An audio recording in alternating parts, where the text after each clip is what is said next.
Ukraine जाकर बैठा America की गोद में। अमेरिका से कर डाली भारत पर प्रतिबंध लगाने की मांग। भारत और चाइना से एक साथ पंगा लेने की तैयारी में यूक्रेन। अमेरिका ने लगाया अगर भारत और चाइना पर प्रतिबंध तो उसे भी भुगतने होंगे इसके नतीजे। क्यों अमेरिका की हिम्मत नहीं होगी कभी भारत पर प्रतिबंध लगाने की। रूस ने और बढ़ा दी है तेल की सप्लाई। दोस्तों, यूक्रेन और रूस के युद्ध को शुरू हुए एक साल पूरा हो चुका है और रूस ने उसकी एनिवर्सरी भी मना डाली है। एक साल से यूक्रेन इस इंतजार में है कि जल्द से जल्द यही अंतर समाप्त किया जाए, परंतु रूस ने अभी तक हथियार नहीं डाले। सारे देश उसके साथ होने के बावजूद भी सिर्फ 2 देशों के सपोर्ट से रूस अभी तक इस युद्ध में खड़ा हुआ है। यह 2 देश कोई और नहीं बल्कि इंडिया और चाइना है। यूक्रेन युद्ध के शुरू होते ही अमेरिका इस बात को समझ चुका था कि उसके लिए उसकी अर्थव्यवस्था को संभालने वाली ताकत कौन सी है। अमेरिका को भली भांति पता था कि रूस द्वारा दुनिया को सप्लाई किए जाने वाले तेल और गैस के कारण ही उसकी मुख्य रूप से आर्थिक व्यवस्था चलती है। इसी बात को समझते हुए युद्ध के शुरू होते ही अमेरिका ने रशिया पर प्रतिबंध लगा दिए थे, पर उसके बावजूद भी भारत और चाइना ने रूस से तेल खरीदना बंद नहीं किया। आपको बता दें कि अमेरिका और पूरे यूरोप के प्रतिबंध लगाने के बावजूद भी रूस अपनी तेल और गैस से भारी पैसा कमा रहा है। यहाँ तक कि यूक्रेन के राष्ट्रपति फिर से अमेरिका की गोद में जाकर बैठ गए। उन्होंने अमेरिका से मांग की है कि वह भारत पर प्रतिबंध लगाएं। चाइना पर भी प्रतिबंध लगाने की बात उन्होंने ही कही है। पर क्या अमेरिका इतनी बड़ी शक्ति है जो भारत और चाइना को प्रतिबंधित कर सके? अगर भारत और चाइना को प्रतिबंधित करना पॉसिबल था तो पहले ही क्यों नहीं कर दिया? आखिर क्यों यूक्रेन के राष्ट्रपति को जाना पड़ा है अमेरिका की शरण में? यह सभी बातें जानेंगे हम इस वीडियो में। दरअसल रूस और यूक्रेन का युद्ध समाप्त होने का नाम नहीं ले रहा है। धीरे धीरे करके सभी देश इस युद्ध में खो चुके हैं और सब अपने फायदे के अनुसार इस युद्ध में किसी न किसी देश के साथ खड़े हैं।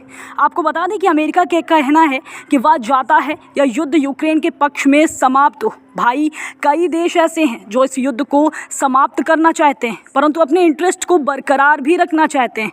इन देशों में भारत और चाइना भी शामिल है। आपको बता दें कि युद्ध शुरू होते ही 10 दिन के अंदर अमेरिका ने सबसे पहले रशिया पर प्रतिबंध लगाया था। दुनिया इस बात से भली भांति वाकिफ है कि रूस की अर्थव्यवस्था को 2 ही चीज़ें चलाती हैं। पहली है डिफेंस आइटम का एक्सपोर्ट।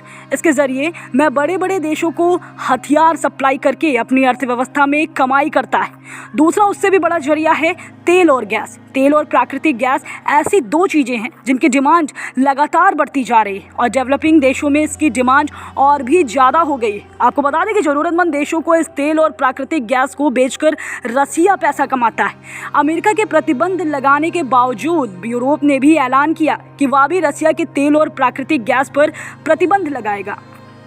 यूरोप के प्रतिबंध लगाने के बाद रसिया भी हरकत में आ गया। रशिया ने कहा है कि अगर अमेरिका और यूरोप में उस पर प्रतिबंध लगाए तो वह अपने तेल और गैस की सप्लाई को एशिया में और बढ़ाएगा।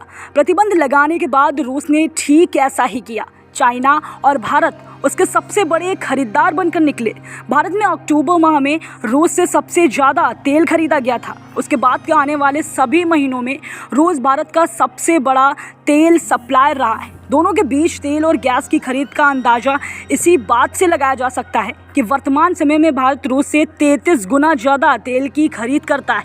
यानी अगर अक्टूबर से पहले भारत रूस से 1 लीटर तेल खरीद रहा था तो वर्तमान में यह संख्या बढ़कर 33 लीटर हो चुकी है। चाइना भी रशिया से भरपूर मात्रा में तेल खरीद रहा है। जब यूरोप और अमेरिका को यह पता चला तो अब रूस अपने इस युद्ध को भारत और चाइना को तेल बेचकर कमाए गए पैसे से फंड कर रहा है। तो उसने रूस के तेल पर प्राइस कैप लगाने का निर्णय लिया। इसके अनुसार रूस भारत को $65 से कम में तेल नहीं भेज सकता है। पर क्या भारत को इस बात को मानना चाहिए?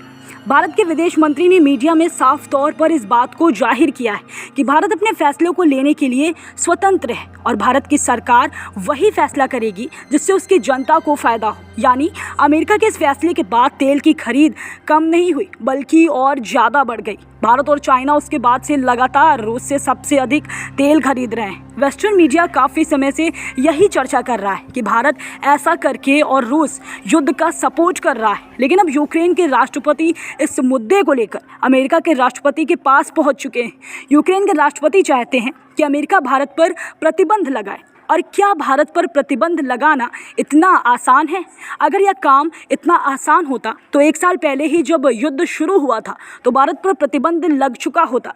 चलिए आपको बताते हैं कि क्यों भारत पर प्रतिबंध लगाना आसान काम नहीं है। भारत दुनिया का सबसे ज़्यादा जनसंख्या वाला देश बन चुका है। वर्तमान में वह दुनिया की 5वीं सबसे बड़ी अर्थव्यवस्था है और आने वाले समय में इससे भी ऊंचे पायदान पर पहुंचने वाला है। कई रिपोर्ट की माने तो भारत दुनिया की सबसे तेज़ी से बढ़ने वाली अर्थव्यवस्था भी है। अगर अमेरिका भारत पर प्रतिबंध लगाता है तो नुकसान उसका भी होगा। भारत और अमेरिका के बीच व्यापारिक संबंध बहुत मजबूत हैं। अगर भारत पर अमेरिका ने प्रतिबंध लगाने की बात सोची है तो नुकसान उसी का होगा कि भारत अपना सारा व्यापार अमेरिका के साथ बंद कर सकता है। वहीं यूरोपीय देशों की माने तो उनके अनुसार भारत को प्रतिबंधित कर देना चाहिए।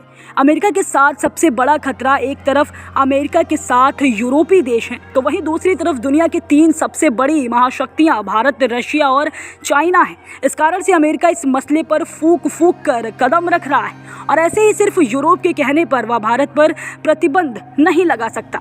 अब बात की जाए अगर भारत की तो भारत स्टैंड की तो भारत के विदेश मंत्री द्वारा यह बात पहले ही साफ की जा चुकी है कि भारत इस युद्ध का सपोर्ट नहीं करता है। भारत पहले भी यह बात तय कर चुका है कि वह चाहता है कि यह युद्ध जल्द से जल्द समाप्त हो जाए ताकि विश्व में शांति स्थापित हो सके। परंतु अगर बात की जाए रूस से तेल खरीदने की तो भारत में इस बात को भी क्लियर किया गया है कि भारत द्वारा वही फैसले लिए जाएंगे जो भारत की जनता के लिए लाभकारी होंगे। यूरोप की बातें सुनकर समझ आता है कि उनके दोगलेपन का स्तर कैसा है। यूरोप के कई देश अब तक रसिया से तेल खरीद रहे हैं तो फिर भारत को ज्ञान देने वाले वह कौन होते हैं? भारत की फॉरेन पॉलिसी एकदम स्वतंत्र है और भारत अपने निर्णय लेने के लिए भी पूरी तरीके से स्वतंत्र है। अमेरिका या और कोई भी देश यह हैसियत नहीं रखता है कि वह भारत को बताए कि भारत को क्या करना है। रूस और यूक्रेन में से भारत को न्यूट्रल स्टैंड लेना चाहिए और व्यापार संबंध खराब नहीं करना चाहिए। अगर रूस भारत को कम दामों पर तेल बेचने को तैयार है तो उसे वहीं से तेल को खरीदना चाहिए। अब देखना होगा कि यूक्रेन के राष्ट्रपति की बात का अमेरिका पर कोई असर होता है या फिर नहीं। क्या अमेरिका में इतनी ताकत है कि भारत पर वह प्रतिबंध लगा सके? क्या अमेरिका में इतनी ताकत है कि रूस, भारत और चाइना का सामना एक साथ कर सके? आने वाला वक्त ही बताएगा कि भारत और अमेरिका के रिश्तों में इस मुद्दे पर क्या असर आता है। परंतु फिलहाल देखा जाए तो इससे कोई खास फर्क नहीं पड़ने वाला है और अमेरिका भारत पर प्रतिबंध नहीं लगाएगा।